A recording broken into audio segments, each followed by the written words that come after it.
distance, long distance, long distance.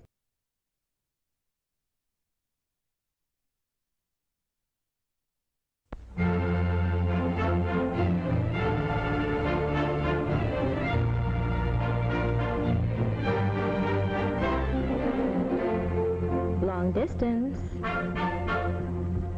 long distance, long distance. Millions of times every day in America, a voice on a wire briefly and simply identifies itself in two words: long distance.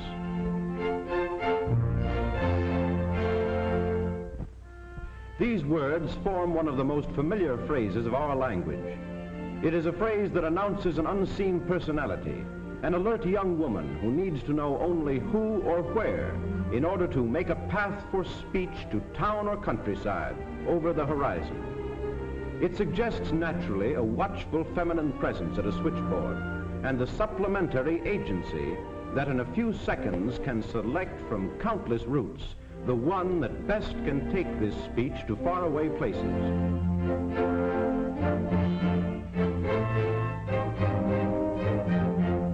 These two words, long distance, represent more than the activities of switching and routing. They refer, first of all, to the routes themselves. These routes are special ones, supplied with equipment to make far speaking possible, however great the distance. Many of them provide direct wires for communication between busy centers as modern substitutes for switching interruptions of an older day. By connection with the local systems of every area in the land, they form the unified network that pulses with the flow of talk, expressing the activities of industry, agriculture, government, and the home life of the nation.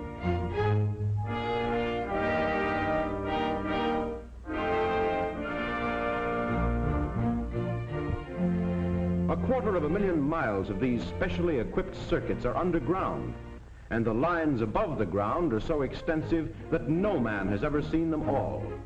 1 million poles parade across the landscape, bearing the graceful drapery of the cables packed with wires, or spreading the wires themselves along their tiers of cross arms. Some of them march beside the rolling traffic of the highways. Other columns head straight across the fields or through the forest wilderness or over desert sands. Rivers are no barriers, for the cables cling to bridges or dive beneath the waters flowing on to the lake or ocean. At times, ingenious structures take the wires over river beds that may be either dry or white with foaming water as the season wills. There are highways of wire that bridge the entire land between the seaboards of the nation. These vital transcontinental arteries scale the mountain ramparts of the East that once hemmed in the builders of the infant republic. They stretch across the prairies where the covered wagon made its plodding and heroic way. They climb the lofty ranges of the West to spread their circuits thousands of feet above the level of the sea. They traverse the land where once the cry rang out, "Remember the Alamo." They span the deserts of the great Southwest, where Coronado's men once bore the banners of old Spain. The romance of America's growth speaks from the vast expanse now crossed so easily by the flying words of men. It is an epic story, for it tells of the creation of an empire, as vast territories were added to the new nation in less than a lifetime until its lands stretched from ocean to ocean.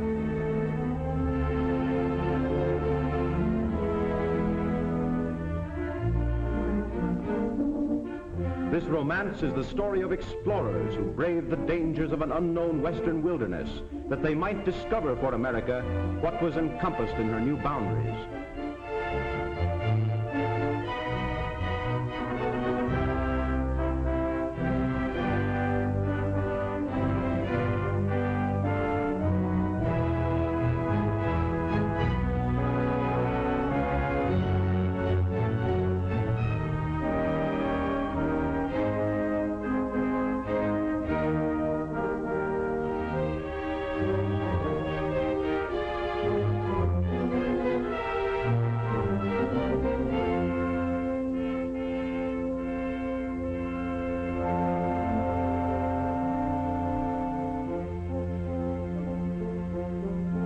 It is the record of the traders and trappers who were the pathfinders of a coming civilization, of the pioneers who followed the setting sun to cross a continent, making history with every weary mile.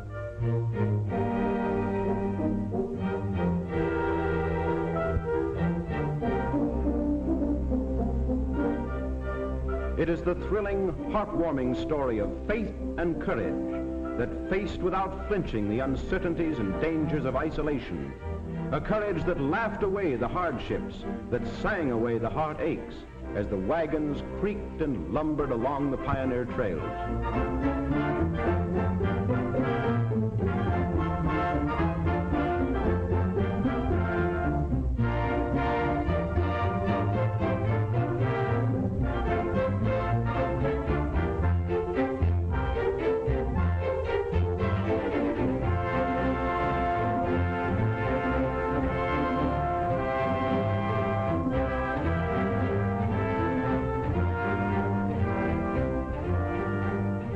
And it is the story of still other pioneers whose enterprise and genius met the human need for links that would bind together men and families and communities, though a continent was between.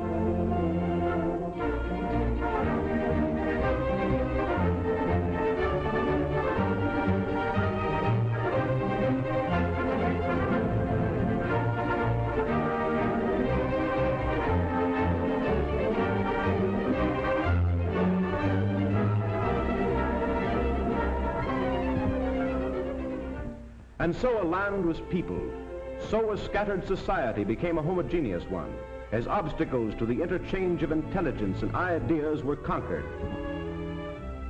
And so did builders, engineers, and scientists give new meaning to a word that once meant months, but now means seconds, that once meant isolation, but now means unity, to that arresting and significant word, transcontinental.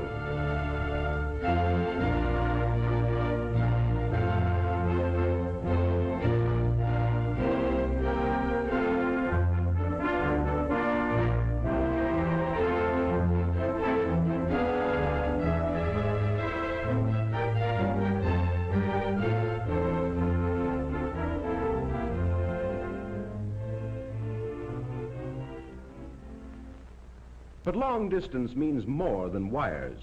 It also means waves, waves that are tossed by antennas through the invisible ether so that the voice of America may leap over the seas to 6 continents and to ships at sea, while other wire fingers reach up to catch the waves that answer, waves bringing news of exciting happenings in other lands, waves holding reports from the nation's faraway embassies, waves that may carry the message of a king, or a joyful greeting of a mother to a distant child.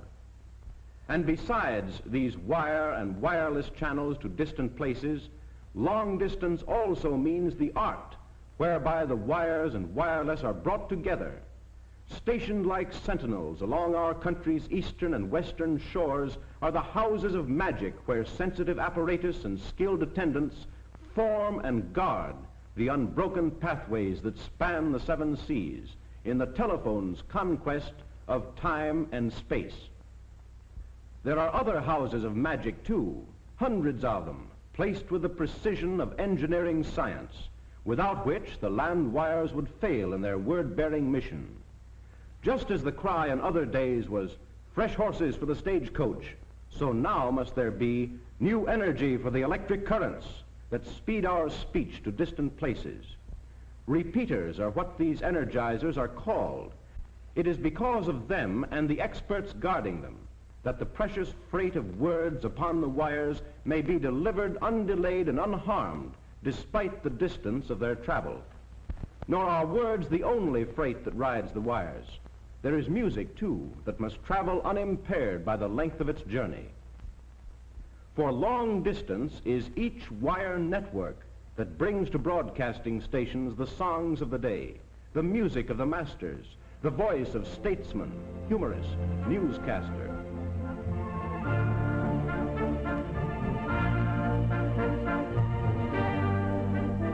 It is the technique that links together with split-second precision the ever-changing station groups. It is the responsibility to judge electrically each spoken word, each tone of orchestra or singer before far-off radio transmitters receive them. But more than speech and music is flowing along the wires. There is the written word as well.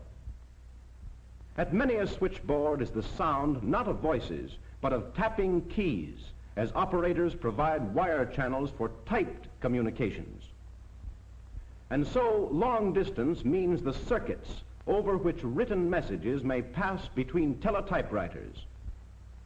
It means other circuits too, for carefully planned teletypewriter systems. To the machines of great news-gathering organizations come the reports of what a busy world is thinking and doing and hoping. There is sifting, checking, editing, and then 1 million words a day are sent along 300,000 miles of wire to feed the waiting presses.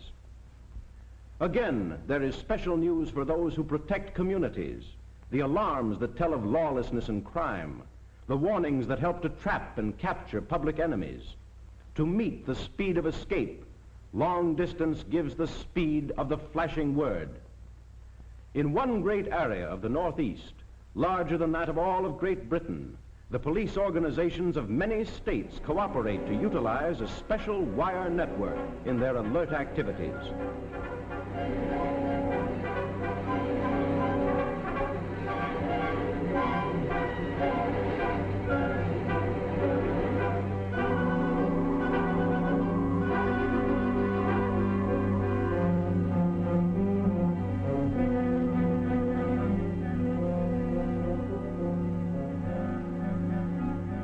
And who does not know of the federal agency whose vigilance and efficiency must be nationwide in scope? To its headquarters lead special circuits from every nook and corner of the land to report investigations, to carry back instructions, orders, decisions, to interchange vital information for the protection of the public welfare. And there is other vital news. It is that which is compressed in the terse language of coded reports to guide the flying men of this modern day, whose confident passage through the air depends on what the wires tell of fog or wind or rain or sleet or landing field ahead. Finally, there are the organizations whose trust it is to defend the nation. Their protective services rest on the coordination of widely scattered units. Their far-flung activities are unified and mobilized through the swift transmission of information, of instructions, of commands. Long distance is here, too, called to the colors and serving with pride. And so long distance means many things: waves, wires, antennas, buildings, many arts, many skills, many functions. A composite instrumentality ready for the task ahead. And giving this instrumentality life and energy is the spirit that moves men and women everywhere who undertake the duties of communication. It is the spirit that fights the storm and keeps the wires working, come sleet or snow or hurricane or flood.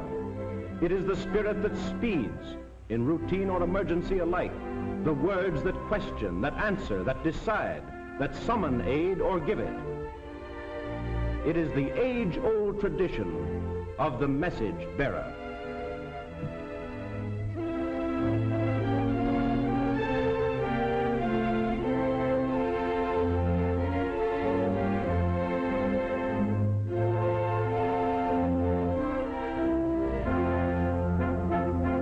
Long distance. Long distance.